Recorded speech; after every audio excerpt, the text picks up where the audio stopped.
오늘도 말씀 붙드시고 생명의 삶을 사시기 바랍니다. 열왕기상 21장 16절부터 우리 마지막까지 29절까지 제가 한 절 여러분이 한 절 교독하도록 하겠습니다. 아합은 나봇이 죽었다 함을 듣고 곧 일어나 이스라엘 사람 나봇의 포도원을 차지하러 그리로 내려갔더라. 너는 일어나 내려가서 사마리아에 있는 이스라엘의 아합 왕을 만나라. 그가 나봇의 포도원을 차지하러 그리로 내려갔나니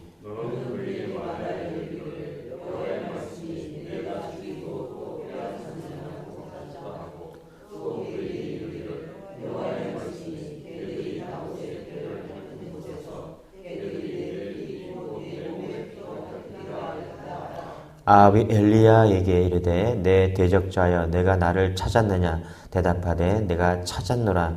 내가 내 자신을 바라 여호와 보시기에 악을 행하였으므로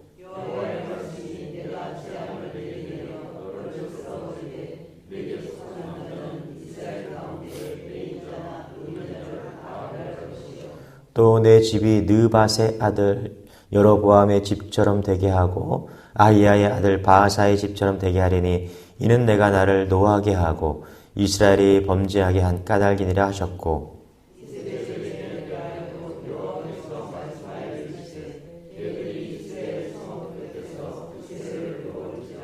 아합에게 속한 자로서 성읍에서 죽은 자는 개들이 먹고 들에서 죽은 자는 공중의 새가 먹으리라고 하셨느니라 하니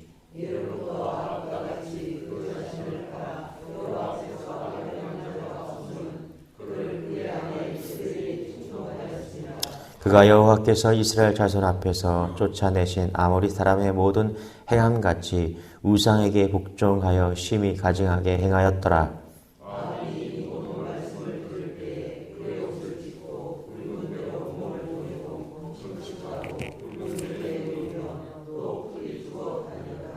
여호와의 말씀이 디셉 사람 엘리야에게 임하여 이르시되 아합이 내 앞에서 겸비함을 내가 보느냐? 그가 내 앞에서 겸비함으로 내가 재앙을 저의 시대에는 내리지 아니하고 그 아들의 시대에야 그의 집에 재앙을 내리라 하셨더라. 아멘.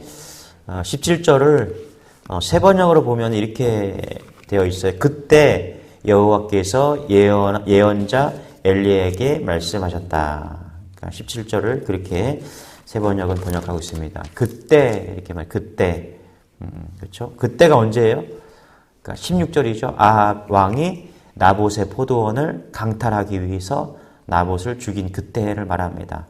그래서 아합 왕은 자기 계략이 성공한 것 같고 이세벨은 자기 힘을 과시한 것 같았는데 겉으로 보기에는 나봇이라는 사람이 그냥 희생자로 끝난 것 같은데 그때 그죠? 하나님께서 이 모든 것을 보고 계셨다라는 것입니다. 이 모든 것을 보시고 하나님께서 그때에 선지자 엘리야를 하나님께서 부르셔서 말씀하셨다라는 것입니다. 여러분 우리 인생 가운데 일어나고 있는 크고 작은 수많은 일들 속에서 하나님이 계시지 않는 것만 같은 그럴 때가 있어요. 그렇죠? 그때가 있죠. 하나님이 모르시는 것만 같고 하나님이 침묵하시는 것 같은 그때가 있습니다. 그러나 여러분 오늘 말씀을 보면은 보이지 않지만 하나님은 그때 그 순간순간마다 하나님의 사람을 통해서 당신의 말씀을 전하시고 하나님께서 그 일들을 행하신다는 것입니다. 여러분 우리가 부족한 연약한 인간이기 때문에 하나님의 섭리를 다 깨닫지 못합니다. 또 하나님이 어떠한 생각을 하는지 우리는 알 수 없습니다. 그런데 중요한 것은 하나님은 모든 것을 보고 계신다는 것입니다. 하나님은 알고 계신다는 거예요. 여러분 이걸 믿는 여러분 되시길 바랍니다.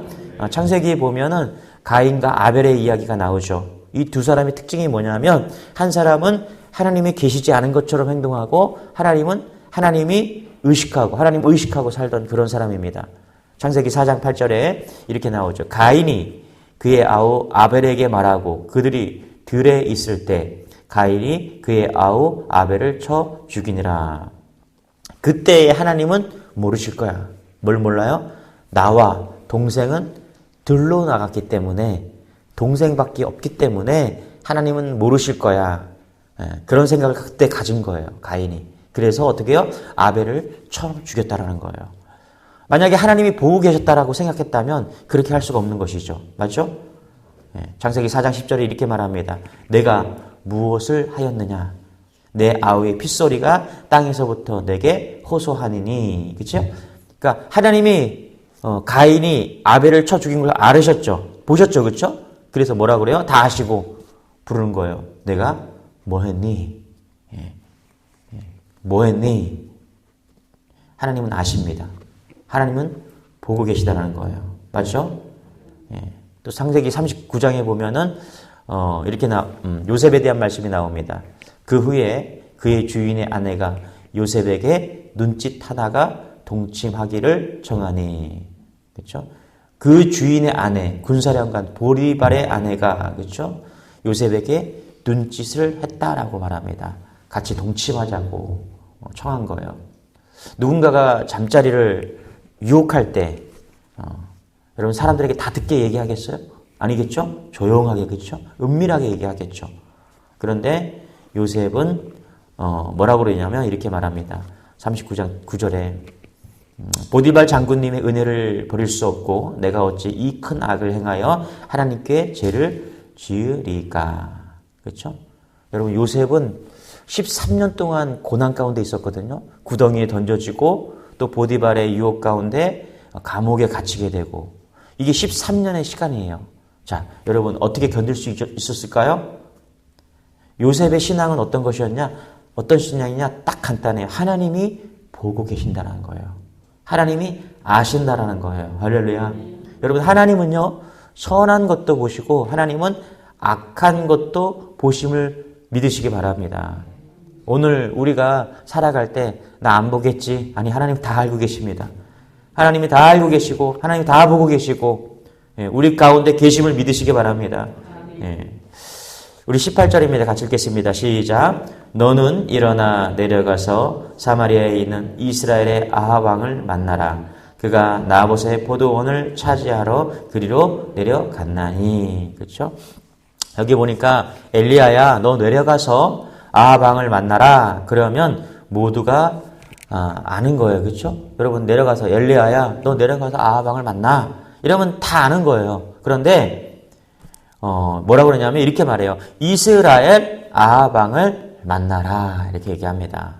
여러분 어떤 의미가 있을까요? 저는 그냥 28절이 그냥 지나치지 않았습니다. 그가 이스라엘이라고 하나님께서 아합 왕을 만나라 이렇게 하지 않고 이스라엘의 아합 왕을 만나라 이렇게 이야기했다는 것은 이런 것 같아요. 성도 누구누구누구, 목사 누구누구누구, 장로 누구누구누구, 분명하게 누구인지를 이야기하고 있다는 것이죠.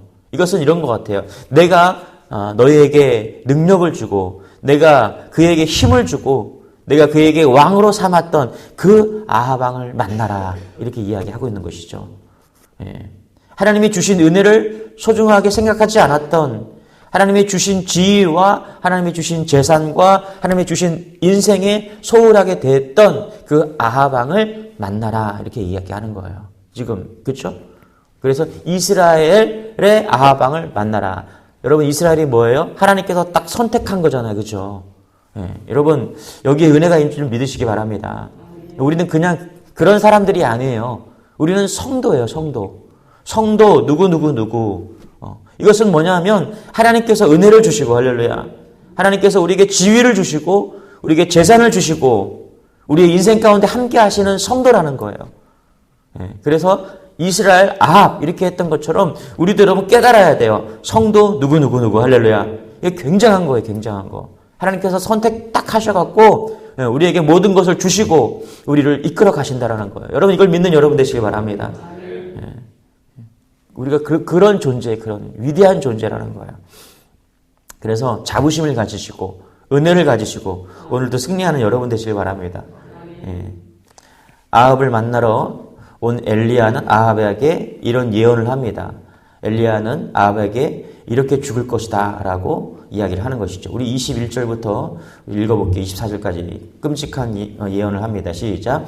여호와의 말씀이 내가 재앙을 내게 내리어 너를 쓸어버리되 내게 속한 남자는 이스라엘 가운데 매인자나 노인자를 다 멸할 것이요 또 내 집이 느밧의 아들 여로보암의 집처럼 되게 하고 아히야의 아들 바하사의 집처럼 되게 하리니 이는 내가 나를 노하게 하고 이스라엘이 범죄하게 한 까닭이니라 하셨고 이세벨에게 대하여도 여호와께서 말씀하여 이르시되 그들이 이스라엘 성읍 곁에서 이세벨을 먹을지라 아합에게 속한 자로서 성읍에서 죽은 자는 개들이 먹고 들에서 죽은 자는 공중과 새가 먹으리라고 하셨느니라 하니. 그렇죠?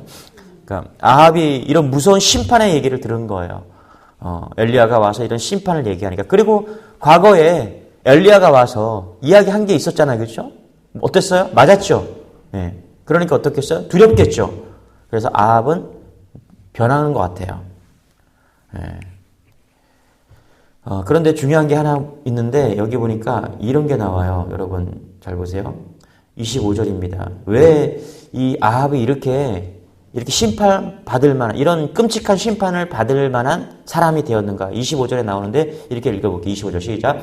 예로부터 아합과 같이 그 자신을 팔아 여호와 앞에서 악을 행한 자가 없음은 그를 그의 아내 이세벨이 충동하였음이라. 뭐라 그래요? 그를 아합을 그죠? 그의 아내 이세벨이 충동하였음이라. 그죠?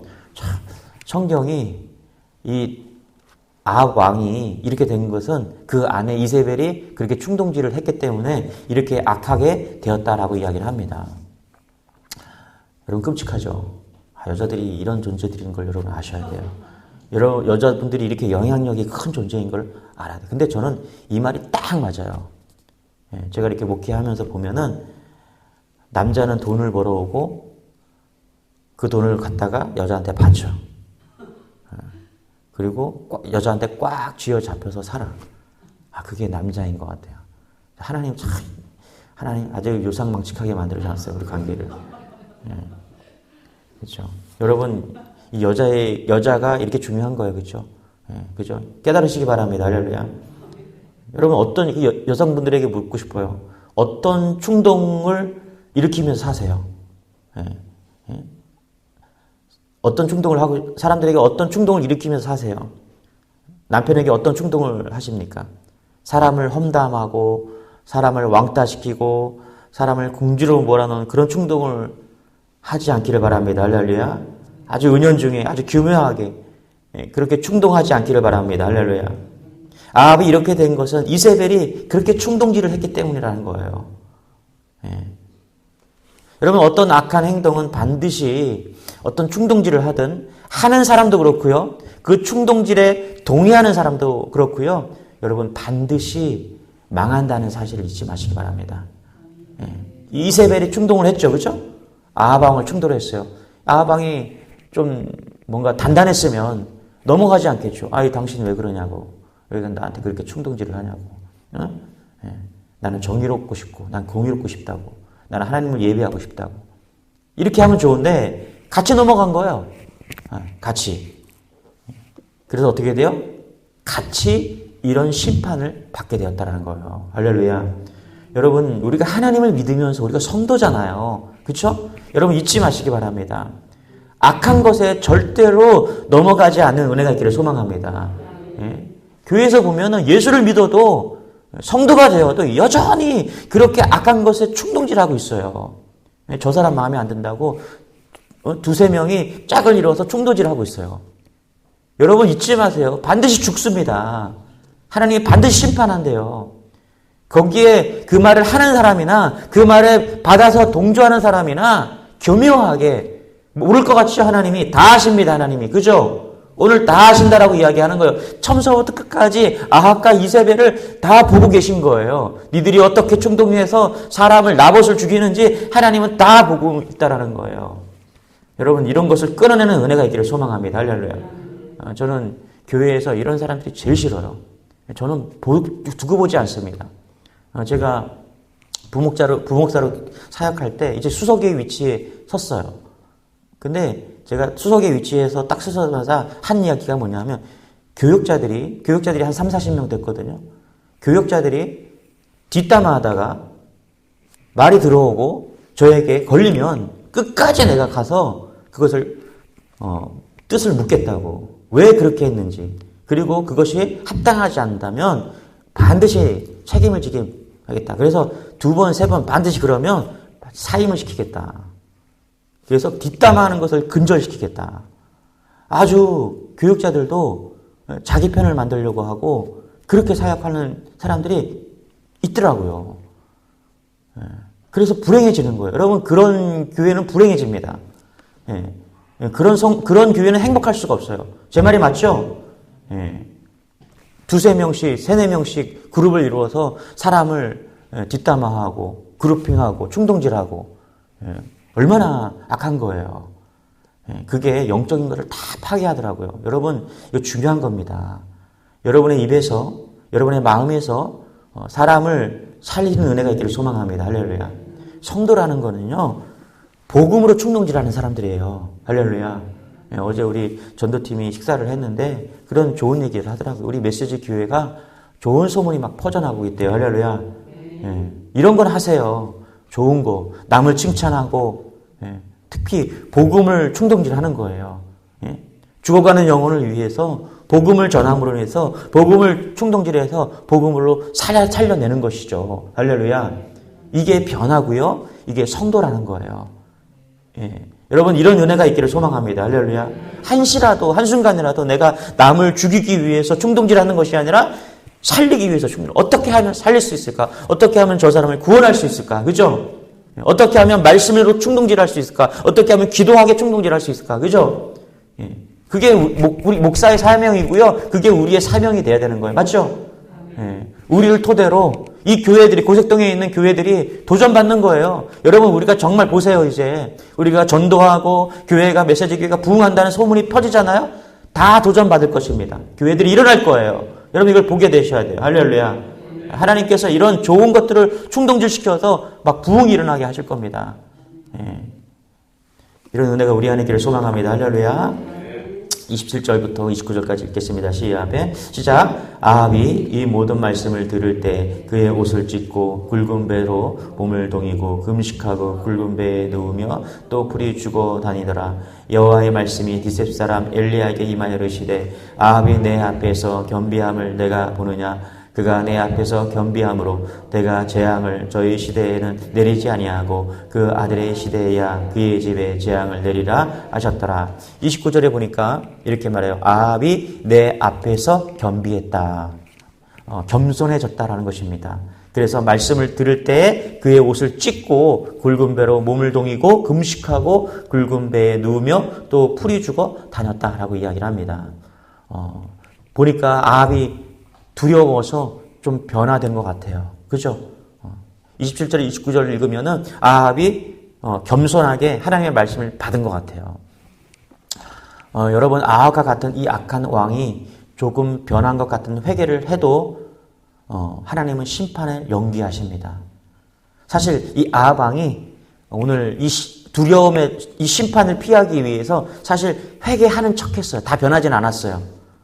여러분. 그래서 회개를 하려고 조금 노력한 것 같아. 어떤 학자들은 회개한 게 아니라 아합은 후회했다 이렇게 보더라고요. 어쨌거나 다 변하지 않았지만 하나님은 29절에 보니까 아합 왕을 직접적으로 심판하지 않고 후대에 이제 아들을 심판하겠다 이렇게 심판을 연기합니다. 그런데 저는 이런 생각이 들었어요. 22장에 가면은 미가야 선지자가 와서 다시 여호와의 말씀을 아합에게 또 말합니다. 그랬더니 자기에게 또 흉한 말을 한다고 미가야 선지자를 감옥에 가둬버려요. 그걸 볼 때 이 아합 왕은 완전히 하나님께 돌아온 것이 아니다라고 보여지는 것이죠.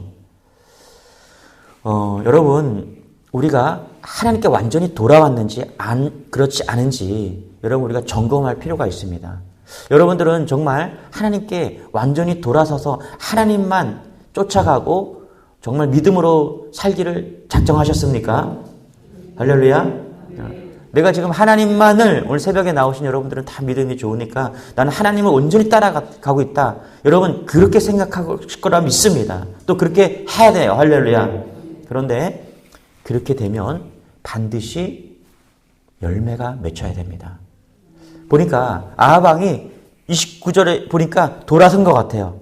회개하고 막 굵은 베옷을 입고, 이 굵은 베옷을 입는다는 게 뭐냐면 내가 회개한다는 거거든요.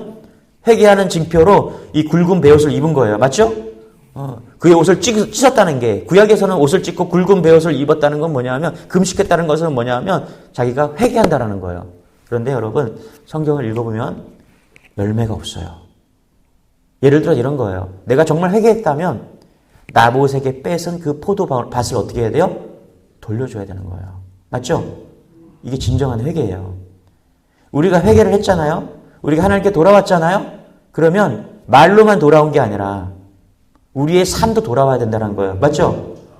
예를 들어서 이런 거예요. 지금 아합이 우상 숭배했거든요. 이세벨과 같이 막 우상 숭배를 했습니다. 그러면 내가 회개했습니다. 내가 돌아왔습니다. 라고 말하면 뭐 해야 돼요? 나 이제부터 하나님만 섬기겠습니다. 할렐루야.